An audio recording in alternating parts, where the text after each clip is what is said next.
Hello and welcome to this video and into this channel. This is Mind the Music and my name is Sami. So, when was the last time that you heard a protest song that was written by a major recording artist and that was released a couple of days after its recording, and a song that handles the things that are happening right now? Well, nothing comes to mind, but this has happened because Bruce Springsteen released his song Streets of Minneapolis a couple of days ago. And what basically happened was he wrote the song last week, and a couple of days later he recorded with a couple of his mates, and then the next day the song was online and in streaming services. So that's pretty fast for a 76-year-old man, I think, and something that doesn't happen every day in mainstream music. So I thought I would talk about Bruce Springsteen and his protest songs a little bit. Of course, we don't have to talk about Minneapolis and things are happening right there, right now, because I think everybody knows what's happening there if you read the news and follow stuff. So we don't need to go there. So, but what I have read in social media has been pretty positive, but there are some people who are talking about Bruce going political and writing protest songs. What's this all about? Well, I don't know. The first time I heard Bruce was back in the 80s when he released this album. Of course, I was a kid. Then I didn't read the lyrics or understand the lyrics, but I was interested. And later, when I was growing up, I read the lyrics, and of course, we're talking about a title track of "Born in the USA," which deals is about a Vietnam veteran who comes home to the USA, and he's basically treated like garbage. He has no job, he has mental problems, you name it.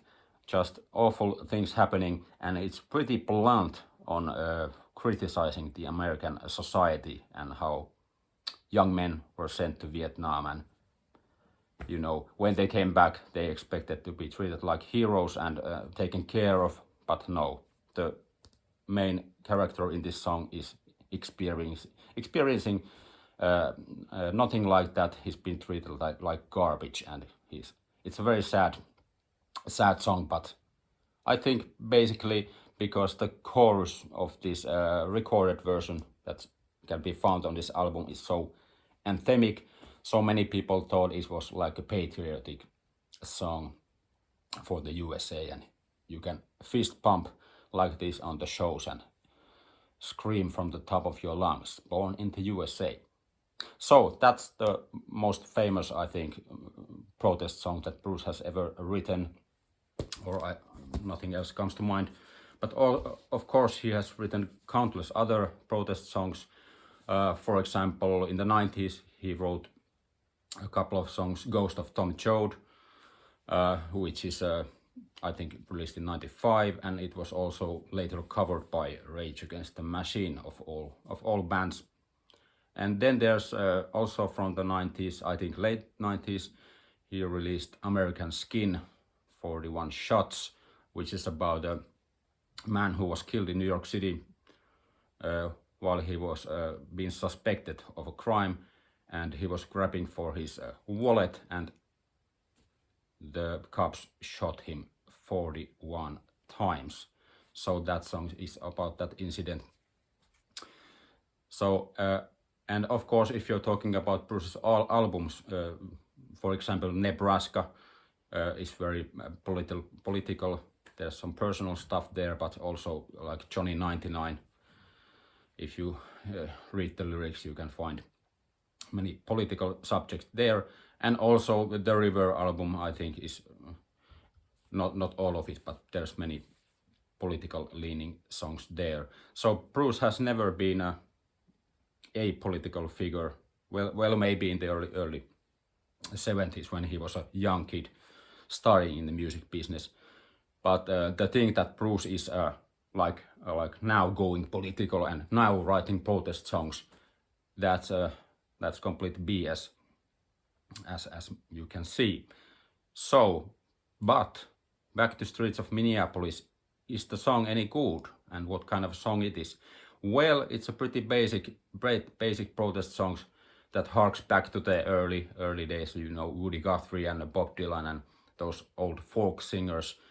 The chord structure of the song is basically pretty similar to Bob Dylan's Desolation Row, I think, and it's a pretty basic song, but the message is powerful. Although there are a few clunky lyrics found in this song, but it was written so fast, so maybe we can forgive Bruce that. But the most important thing about this song, I think, is Bruce is brave enough to name names in the song. He names the president in the song, and of course many other politicians, and then he names names the people that were killed in January of 2026 in Minneapolis. So I think that's a pretty brave thing to do, and so their names will live on throughout the history through this song.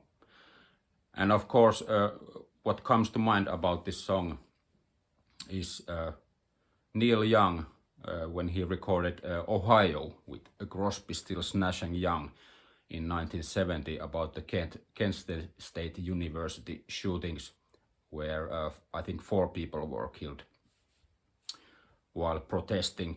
So this has some connections with the Ohio song right there, although I think Neil Young's song is much superior,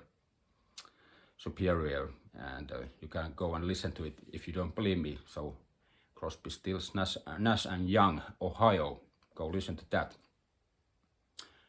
But yeah, what do you think about Streets of Minneapolis, and what do you think about Bruce Springsteen and protest songs? Do you listen to his music for fun, or protest songs, or you know, both? For me, Bruce is like the both sides are important, and that's what makes Bruce Springsteen for me, because he has different kind of songs for different occasions. And but yeah, so push that subscribe button, and I'll see you in the next video. Bye.